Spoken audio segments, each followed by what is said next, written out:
আমি নারী, আমার নিজের বলতে কোনো ঠিকানা নেই।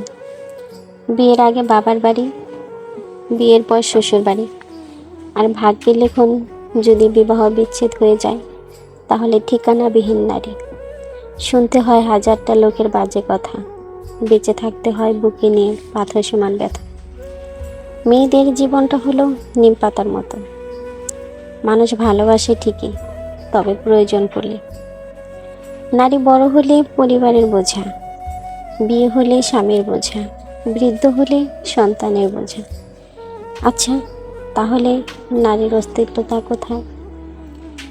আসলে মেয়েদের জীবনটা অদ্ভুত। না আছে নিজের জীবনের কোনো স্বাধীনতা, না আছে জীবনের কোনো মানে। সারা জীবন কাটে দিতে হয় অন্যের কথা শুনে শুনে। মেয়ে হয়ে জন্ম নিলে বেশি ফর্সা হতে হবে, চেহারা ভালো হতে হবে, বেশি মোটাও না আবার বেশি চিকনও না, একদম ফিট হতে হবে। খাটো হওয়া যাবে না, আবার বেশি লম্বাও হওয়া যাবে না। বাবার প্রচুর টাকা সম্পত্তি থাকতে হবে, আবার সব কাজ জানতে হবে। এক কথায় একের ভিতর সব। আর এখান থেকে একটা কিছু কমতি হলে মেয়ে হয়ে জন্ম নেওয়াটা পাপ হয়ে যায়।